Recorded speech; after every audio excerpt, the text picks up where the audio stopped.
because I'm going to immediately later. Lizzie? What's Lizzie?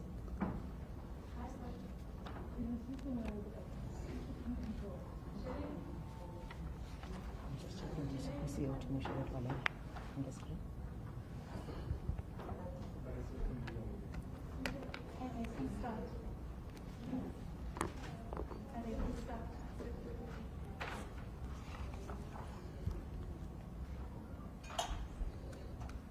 Lizzie, give me a signal over it. Give me a signal. Give me a signal that you need. I don't see the image on the screen. So what must I do? Okay, will you let me know to say start? Because Peter Material is already 10 o'clock. Starting now. One, okay.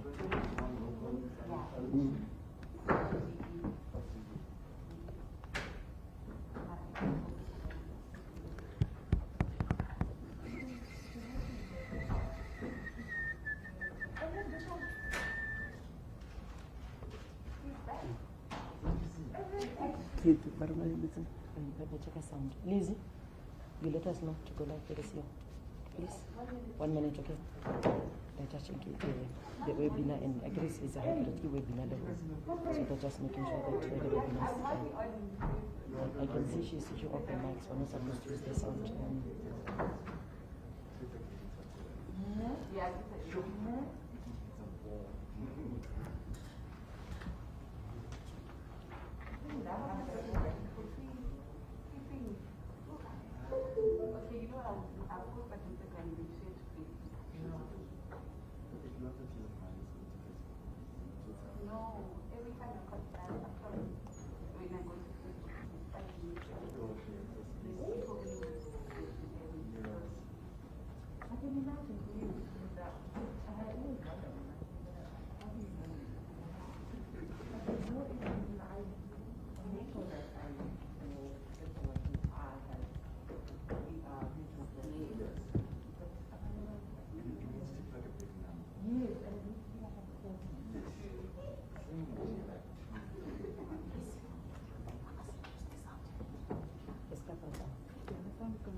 Yeah.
I think got 10 past, whether the thing is on or not, we must go on.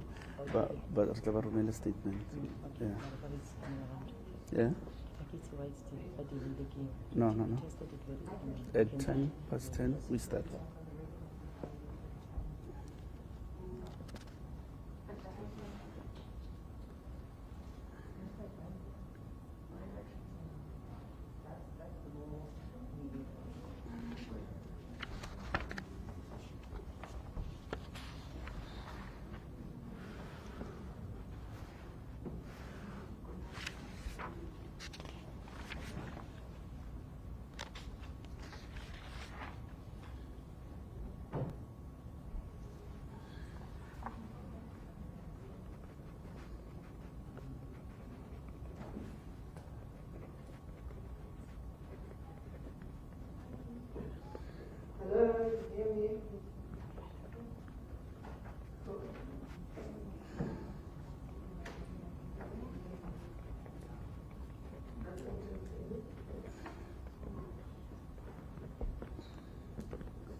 Ladies and gentlemen, good morning. Welcome to the Electoral Commission. This morning, as you join us, Chief Electoral Officer, Mr. Sy Mamabolo, will be taking us through the readiness for the by-elections of 11 November 2020, just to ensure that every South African knows what they need to do on that day. Without much ado, let me allow the Chief Electoral Officer, Mr. Sy Mamabolo, to proceed and brief the nation. CEO. Good morning, everybody, those joining here and those joining virtually. In less than 48 hours, it will be a Super Wednesday by-election day. And the Commission is pleased to announce that everything is ready and in place for the by-elections taking place in 95 wards across 55 municipalities in all 9 provinces of the country. The by-elections are the first to be held since electoral activities were suspended in March due to COVID-19 pandemic, and this represents a catch-up of all by-elections postponed between March and September this year. Of the 95 by-elections, 20 are in the Northern Cape across 8 municipalities, 19 in the Eastern Cape across 13 municipalities, 14 in Gauteng across 6 municipalities, 12 are in KwaZulu-Natal across 9 municipalities, 11 in the Western Cape in 4 municipalities, 5 in Mpumalanga across 3 municipalities, 4 in Limpopo across 4 municipalities. And in conclusion, with respect to this aspect, 4 in the Free State distributed across 3 municipalities.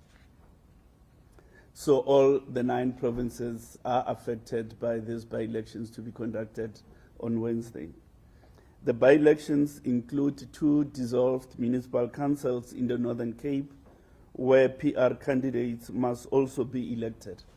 There are 9 PR seats in the Polokwane Council and 3 PR seats in the Renostersburg municipality.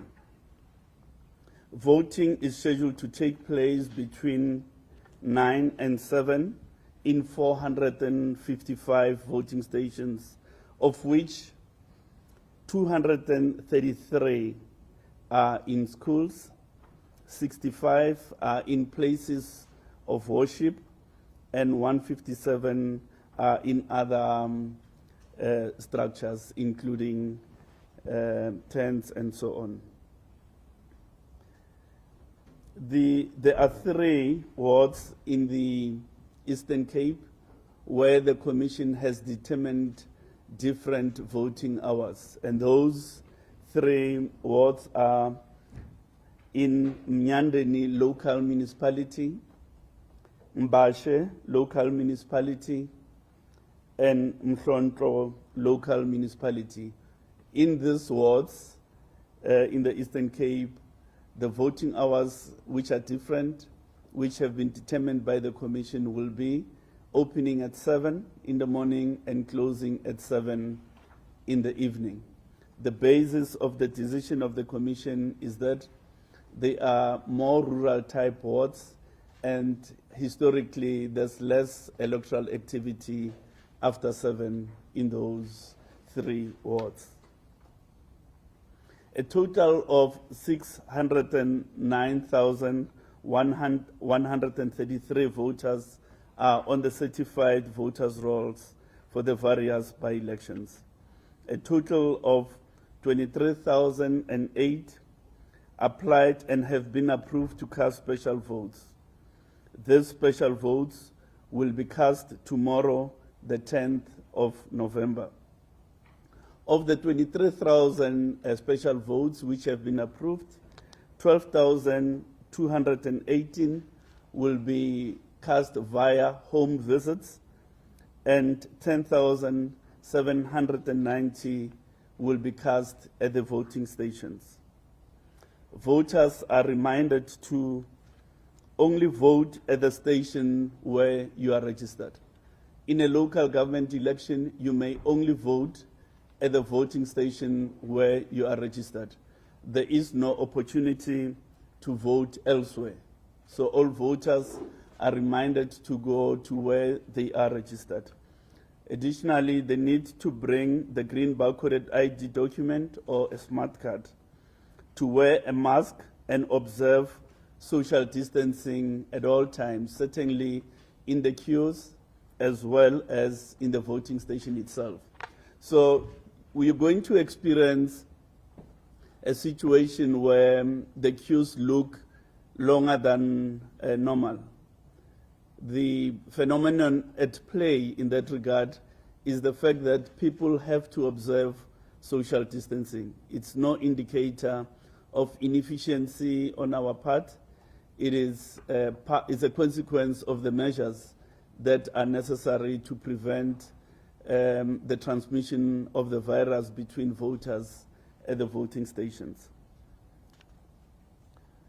Furthermore, we would wish to advise the voters in these wards to bring along their own pen if they wish to avoid using those that will be provided by the Commission. The Electoral Commission is confident that the by-elections will be free, fair and safe, as long as all stakeholders conform to the strict safety measures and protocol which we've put in place at the voting stations. These measures include strict social distancing practices both inside and outside of the voting station, the mandatory wearing of masks over nose and mouth of all persons within the boundaries of the voting station, the application of hand sanitizers to all persons entering and exiting the voting station, the replacement of the traditional indelible ink marker pens with an indelible ink liquid, which will be dispensed from a bottle to the thumb of the voter using cotton buds, which will be disposed after each use. Protective equipment, including masks, gloves, and face shields, have been procured for election staff, for voting stations, and for conducting home visits for those voters who are physically disabled, infirm, or in advanced stages of pregnancy. The by-elections are being contested by 40 political parties with a total of 444 candidates certified as contestants. This includes 19 independent candidates. Of these 444 candidates, 305, representing 69%, are male, and 139, representing 31, are female. The highest age band is between 36 and 40 at 75 candidates, and the second highest age band is 46 to 50 at 69. The lowest age band of candidates is candidates between ages 21 and 25 at 10 candidates. All the necessary election equipment has been procured and distributed to warehouses and is being transported to various voting stations. This logistical equipment includes the following items: copies of the voters' rolls and voting district maps, ballot papers, 97 different variations, including 2 PR, and the total ballot count for this by-election is approximately 700,000. Voting booths, pens, security materials, including ballot paper stamps, 2,300 indelible ink bottles, and 900,000 cotton application bags. A range of sanitizing material, including hand sanitizer and sanitizer wipes, along with disposable bins and bags, has been distributed to voting stations. In addition, the Electoral Commission has procured masks and disposable gloves for staff, including the following: 28,000 face masks, 3,600 face shields, 65,000 rubber gloves, 1,500 biohazard bins and bags, 1,150 packs of sanitizer wipes, 1,300 liters of sanitizing solution, and 10,000 social distancing markers. The South African Weather Service is predicting cooler conditions much of the country for this week. Widespread rain is expected on Wednesday in the Eastern Cape, Gauteng, KwaZulu-Natal, and Northwest. Fortunately, no severe thunderstorms or significant weather warnings are currently in place for the country for this week. The Electoral Commission is confident that all logistical, human resource, and safety preparations are in place to ensure free, fair, and safe elections on Wednesday. Of course, adequate planning and preparations are necessary, but not sufficient for successful elections. We also need voters to turn out in numbers to participate, to give credibility and legitimacy to the outcome, especially in ward by-elections where victory can be determined by a handful of votes. So the Electoral Commission appeals to all role players, election staff, voters, party agents, candidates and observers, to abide by all the electoral laws and regulations, including the Code of Conduct. And they must work with us to support and conform to the new COVID-19 protocols designed to ensure everyone's safety. Wednesday's by-election are our first under COVID conditions. Unfortunately, they will not be the last.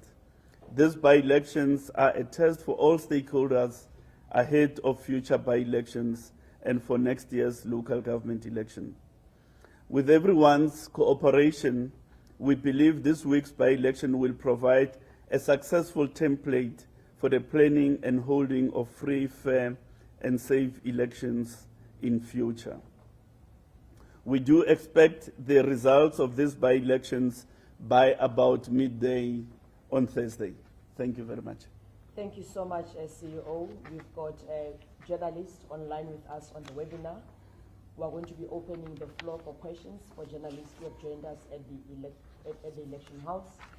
Introduce yourself and the media house, but also journalists online will be taken care of. I've got my colleagues online.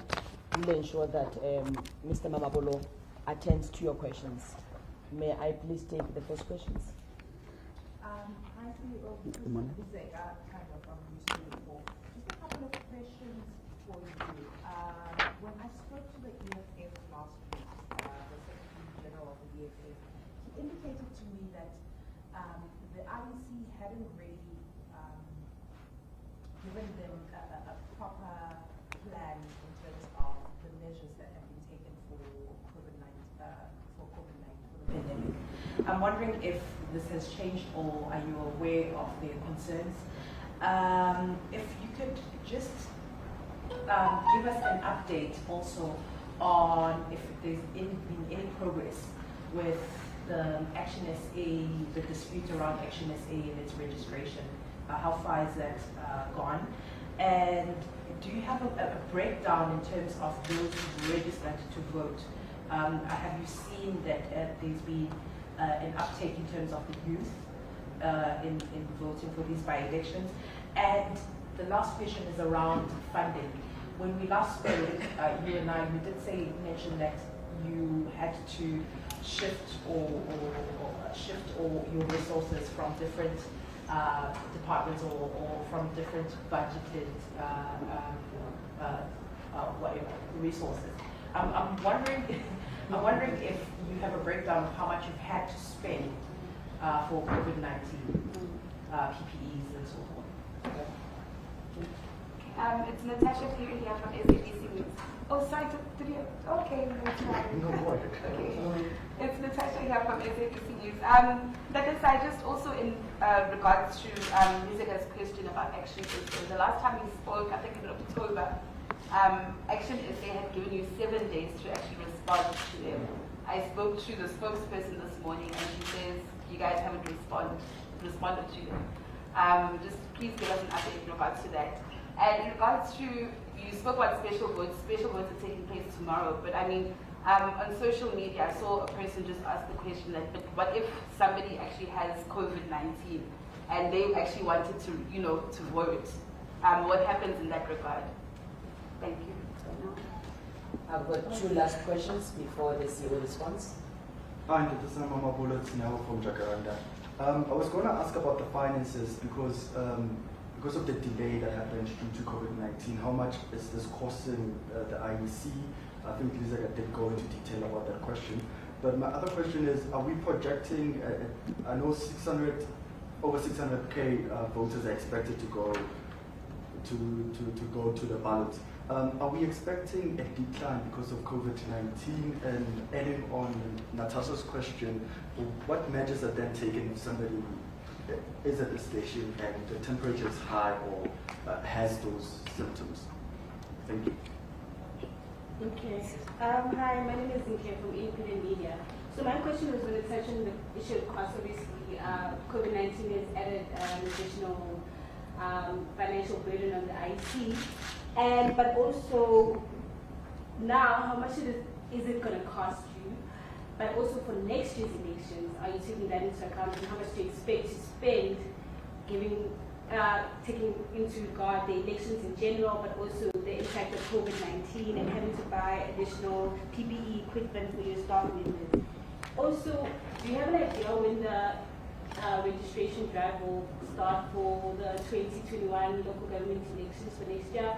And also, when should the elections take place by next year?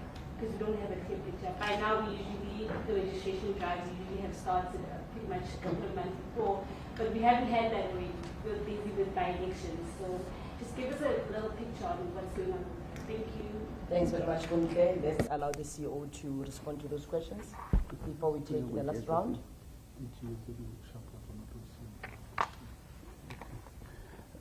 No, thank you very much for those questions. Our COVID-19 protocol for voting station, it's a product of discussions in the National Party Liaison Committee, where all parties who have representation in the National Assembly enjoy participation. So the EFF and all other parties who have representation in the National Assembly have been consulted. So there's been a thorough consultation with all parties, and that is inclusive of the EFF. Now, as regards the issue with Action SA. Indeed, there's certain information they had requested from the Electoral Commission, which information was availed to them. And subsequent to that, they've launched an objection, or rather an appeal, with the Commission. Now, the party registration system works in this way. The administrative process is handled by the Chief Electoral Officer, who is the registrar for political, who's the head of registry for political parties.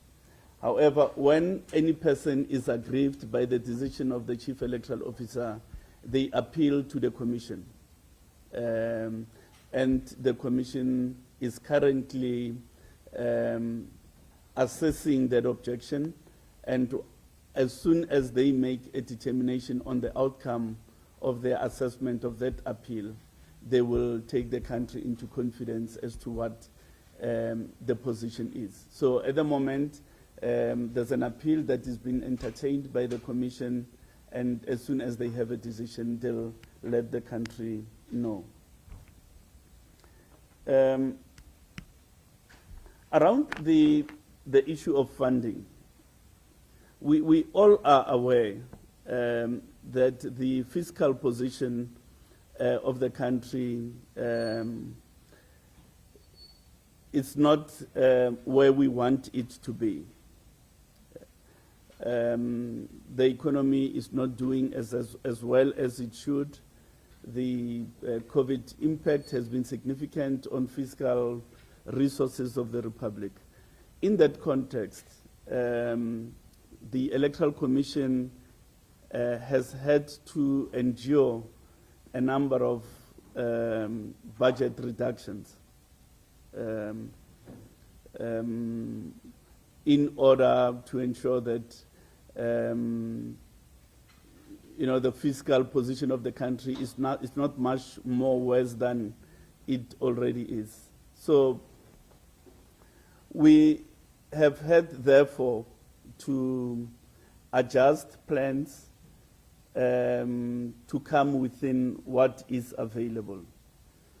At the same time, the Commission is planning to engage with the Ministry of Finance to see to the need to keep the funding levels at the optimum level, to ensure that the mandate that we have to deliver for the country is not impaired for want of budgetary constraints.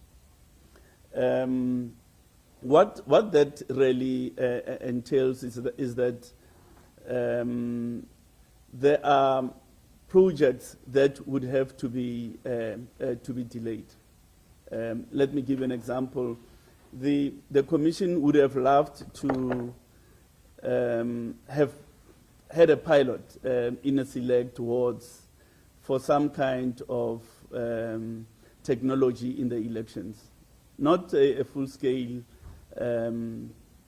rollout, but rather a pilot in a select wards, so as to gather insights as to what works, what does not work, and so on, and to create lessons for the potential national policy discussion that we need to have as a country regarding the possible introduction of some kind of technology within the voting station.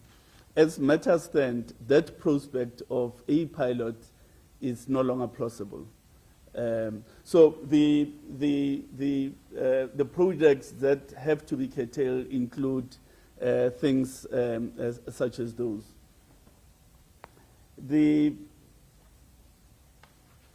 When do we expect to hold the elections? In law, the elections will have to be conducted between the early part of August and the early part of November. So within that 90-day period, an election could be called. The Commission has started consultations with the Minister of Cocter. She is the person who, in law, has the statutory responsibility for calling the elections. Nonetheless, she has to do that after consulting with the Commission, and those consultations have started but are yet to be concluded. So the scheduling of the next registration weekend is dependent on what those consultation, or rather how those consultation conclude, because the date of an election will have a bearing on when the general registration weekend will be. And then I'll allow my colleague, Deputy CEO Shibori, to deal with the issue of the breakdown of the registration as well as the expected participation levels.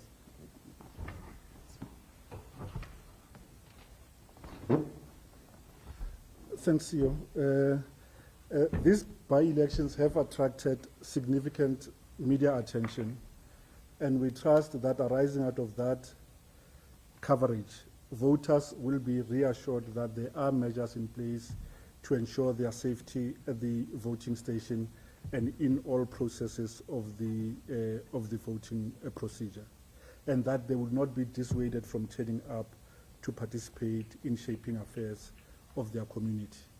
On the spend of PPEs, we are now at about 3 million rand spent for the by-elections, and this figure is increasing because we still have by-elections scheduled for December as well as in January 2021. And the PPE relates both to what we spend for protection on the voting day as well as during the registration drive ahead of each of those by-elections. There is no discernible change in the registration patterns for this by-election as it relates to young persons. The registration yield compares favorably with what we have seen in the general registration drives last year, as well as in other registration drives ahead of by-elections. In that, there is indication of participation by young persons, but it is not yet at the rate where it will invert the underrepresentation of those cohorts of voters on the voters' roll. Thank you. May I have the last round of questions before we wrap up this morning's press briefing? Okay, Natasha, and then I'll proceed that way. Thank you very much.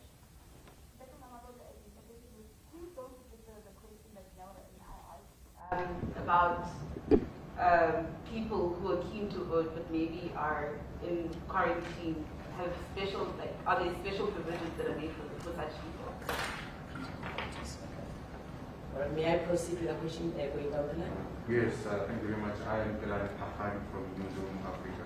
Just a quick one. I might be maybe deceived somehow, but what could be the rationale of continuing with by-elections maybe as far as until May, as I've seen in the press release, whereas you are expected to still spend on the local government elections come October, August, November next year, because yes, you can't hold by-elections in 6 months, but if COVID has implicated so much and put on some budget constraints, why not just wait for the general elections or the local government elections, or at least hold them a little bit early? That's my question. Thank you.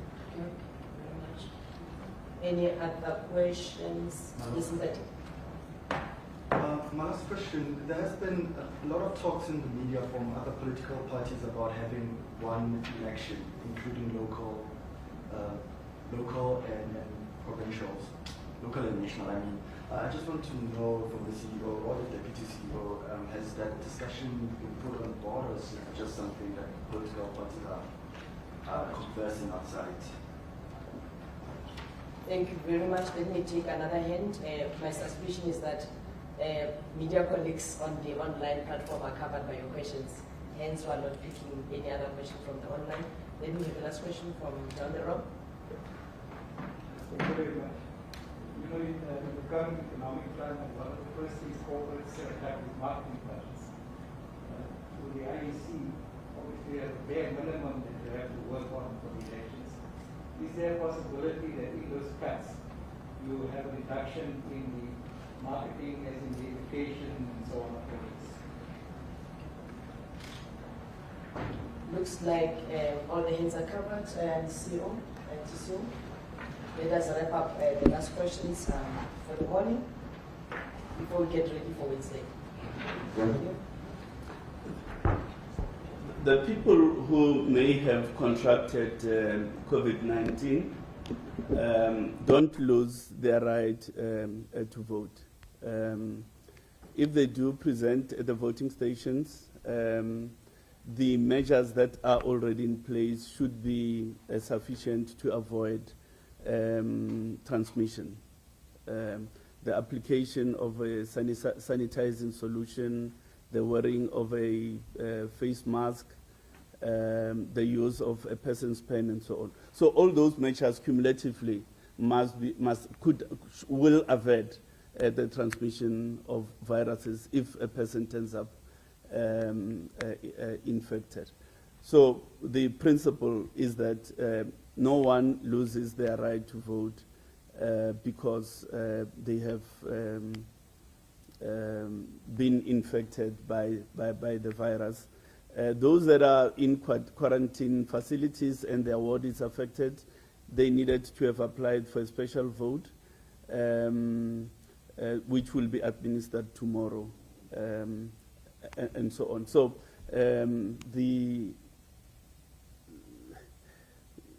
if you are on the list of special voters, you've applied for a special vote, you are in a quarantine facility, you will be visited. The rationale for the by-elections, why are we potentially going to have by-elections until May? It's a legal imperative.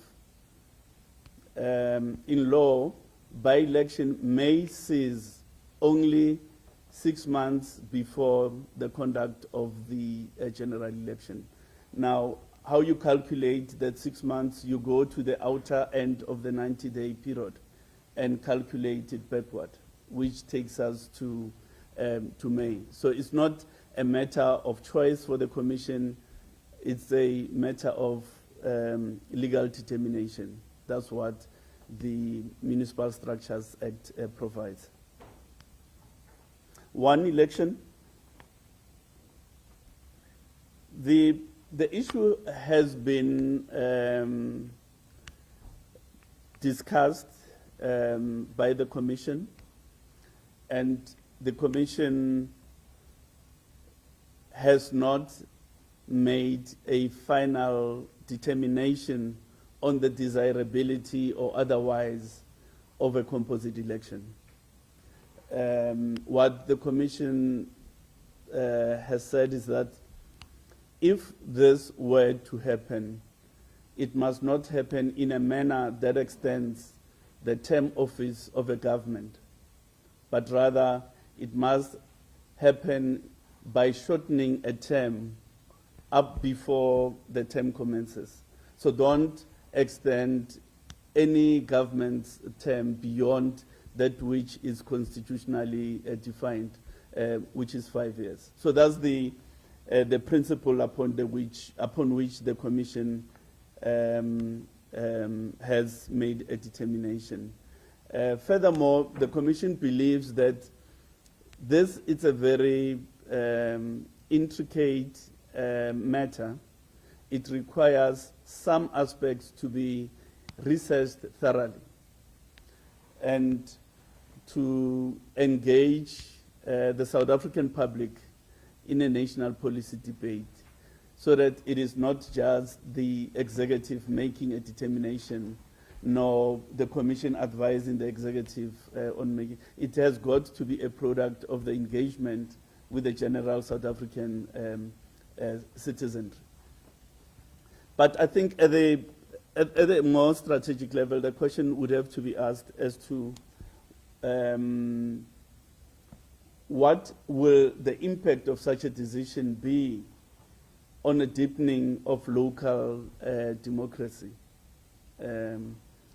Will a prospect of a composite election foster vibrancy of local democracy, or we are likely to see local democracy being impaired by that prospect? So those issues require intense research to inform the public policy debate which must be had. And the Commission prefers that the matter be handled in that manner, by way of a researched, well-informed policy debate which the country must have. The last issue that has been asked on the budget cuts. The budget cuts are pervasive. They affect all aspects of our institutional life. So the communication campaigns, the outreach campaign, the logistics, provisioning, and so on are all affected. So there is no aspect of our institution which is not affected by budget cuts. So we are engaging in a careful process to examine the impact so that we don't impair our ability to deliver on the mandate, and to supplement that with engagements with the Ministry of Finance to ensure that we are able to offer South Africans an election that meets the standards that this Commission has set in terms of credibility and freeness. Thank you so much, CEO. Ladies and gentlemen, this brings to an end this morning's press briefing, but we'll continue sharing the information until we build towards the 11th of November by-elections, which is the coming Wednesday. We've shared the press statement. If there are any other questions, we'll take them through our normal media platforms, like our spokesperson email address and any other platform that we have. On that note, thank you so much for honoring this appointment. Thanks so much. Thanks, Steve. Thanks. Thank you, Dede.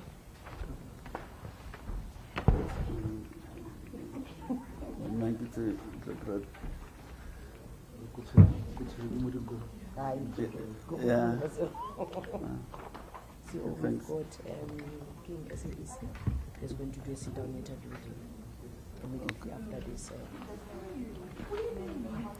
Okay, but it's okay.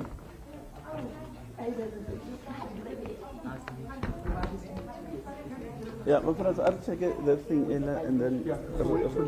Traditionally, how have we done? How have we packaged those things? Is it sufficient to say to group them into themes? No, normally into clauses. Yeah, you could say clause. Clause submission, and then our response. Yeah.